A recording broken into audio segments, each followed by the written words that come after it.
اگر انسان نماز بھی پڑھتا ہے، قرآن بھی پڑھتا ہے، اذکار بھی کرتا ہے، کچھ لوگ یہ کہتے ہیں کہ جی ہم کچھ یعنی سارے اعمال کرتے ہیں، پھر دوبارہ ہم پر مسائل کیوں بن رہے ہیں؟ پریشانی ختم کیوں نہیں ہو رہی؟ ہم تو سب کچھ کر رہے ہیں۔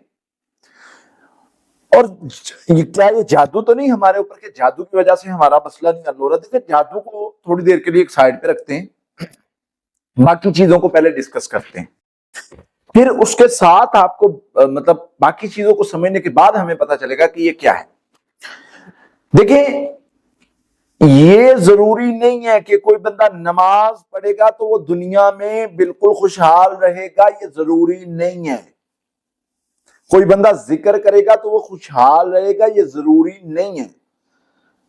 اگر کوئی بندہ میڈیکلی بیماری میں ہے تو وہ میڈیسن استعمال کرتا ہے، وہ ٹھیک ہو جاتا ہے۔ بسا اوقات بندہ میڈیکلی بیماری میں نہیں ہے لیکن کیا ہے، وہ پریشان ہے، تکلیف میں محسوس کرتا ہے، یا بیزاری محسوس کرتا ہے، یا اپنے لحاظ سے اتنا اپنے آپ کو کمزور سمجھتا ہے کہ وہ کام نہیں کر سکتا۔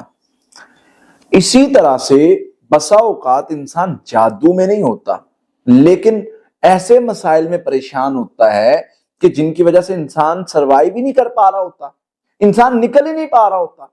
تو یہ جو چیزیں ہیں ان کو ہم نے دیکھنا ہے، ان کو بہتر کرنا ہے کہ پریشانی آتی کیوں ہے۔ پریشانی وما اصابکم من مصیبت، اللہ فرماتے ہیں یہ جو بھی کوئی پریشانی آتی ہے یہ اللہ کے اذن سے آتی ہے، جو بھی تمہیں مصیبت آتی ہے یہ اللہ کے اذن سے آتی ہے۔ تو جو انما العسر یسرا کا پروسیس ہے وہ کس لیے ہے؟ پھر مومن کو آزمائش سے گزارنا وہ کس لیے ہے؟ اللہ نے جو قرآن میں بتایا ہے، اللہ تعالیٰ نے اپنے انبیاء کو جو اللہ کو سب سے پیارے تھے ان کو آزمائش سے گزارا۔ حضرت موسیٰ، حضرت عیسیٰ، حضرت ابراہیم علیہ السلام تو ایسے ایسے آزمائے گئے کہ بندہ سوچ دنگ رہ جاتی۔ پھر ان کے بعد آگے چلے، اللہ کے پیارے پیغمبر جناب محمد رسول اللہ صلی اللہ علیہ وسلم دنیا کائنات میں اللہ کو سب سے زیادہ پیارے، وہ آزمائش سے گزرے ہیں۔ تو اللہ اپنے بندوں کو آزماتا ہے، پروسیس سے گزارتا ہے۔ ہم تو ان کی خاک، ان کے جوتوں کی خاک کے برابر بھی نہیں ہے، لیکن اللہ نے ہمیں اگلے سٹیپ پہ اگر لے جانا ہے تو ہمیں پروسیس سے گزارنا ہے، اور وہ پروسیس کیا ہے؟ انما العسر یسرا کا، تنگی آنی ہے، پریشانی آنی ہے۔ تو اس لیے پریشانی کو، تکلیف کو نیگیٹو نہ لیا کریں۔